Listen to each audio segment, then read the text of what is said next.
अस्सलाम वालेकुम। उम्मीद करती हूँ कि आप सब खैरियत से होंगे। तो आज बात है 5 सदियों पुरानी। मुकाम है उमरकोट, जहाँ पे एक बादशाह पैदा हुआ। बादशाह वो कि जब उसका बेटा पैदा हुआ तो हस्बे मामूल खिलाफे तवक्को उसके पास देने को कुछ ना था, चंद सोने के सिक्के भी ना थे। जी हाँ, मैं बात कर रही हूँ अबुल फतह जलालुद्दीन मोहम्मद अकबर की, जो कि मुगलिया सल्तनत के तीसरे और अजीमुल शान बादशाह थे। जलालुद्दीन मोहम्मद अकबर 25 अक्टूबर 1542 को पैदा हुए और अकबर आजम के नाम से मशहूर हुए।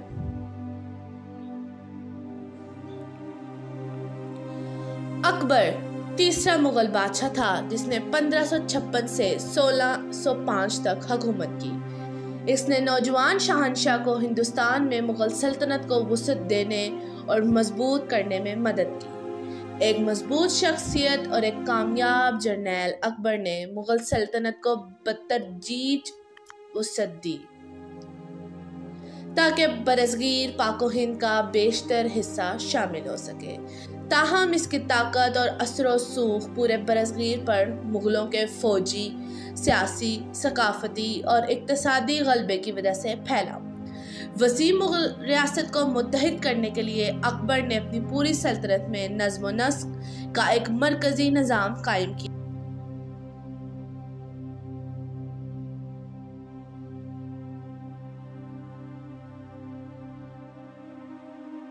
मजहबी और सकाफती लिहाज से मतनू सल्तनत में अमन व अमान को बरकरार रखने के लिए इसने ऐसी पॉलिसियाँ अख्तियार की जिनसे इसे अपने गैर मुस्लिम रया की हमायत हासिल हुई।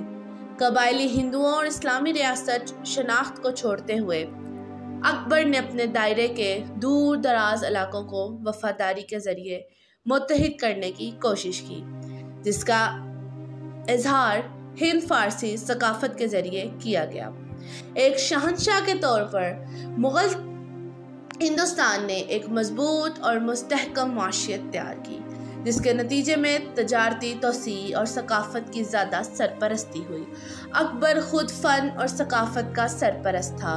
उन्हें अदब का शौक़ था और इसने संस्कृत, उर्दू, फ़ारसी, यूनानी, लातीनी, अरबी और कश्मीरी में लिखी हुई 24,000 जिल्दों पर मुश्तमिल एक लाइब्रेरी बनाई, जिसमें बहुत से स्कॉलर्स, मुतरज्जिम, फ़नकार, खत्तात, कातिब, किताब साज और कारीन मौजूद थे। इसने खुद की फहरिस्त साजी का ज़्यादातर काम 3 अहम ग्रोहों के ज़रिए किया। अकबर ने फतेहपुर सीकरी की लाइब्रेरी भी खसूसी तौर पर ख़वातीन के लिए कायम की और उसने हुक्म दिया कि पूरे इलाके में मुसलमानों और हिंदुओं दोनों की तालीम के लिए स्कूल कायम किए जाएंगे। उन्होंने बुक बाइंडिंग को भी एक आला फ़न बनने की तरगीब दी। बहुत से अकायद के मुक़द्दस आदमियों, शायरों, मेमारों और कारीगरों ने मुताला और बहस के लिए पूरी दुनिया से इनके दरबार को सजाया। दिल्ली, आगरा और फतेहपुर सीकरी में अकबर ने दरबार, फ़नून, खतूत और इल्म के मराकज़ बन गए। तैमूरी और फ़ारसी इस्लामी सकाफ़त ने मुकामी हिंदुस्तानी अनासर के साथ जम और घुल मिल जाना शुरू किया और एक अलग हिंद फ़ारसी सकाफ़त उभर कर सामने आई, जिसकी खसूसियत मुग़ल तर्ज के फ़नून, मुसव्वरी और फ़न तामीर थी।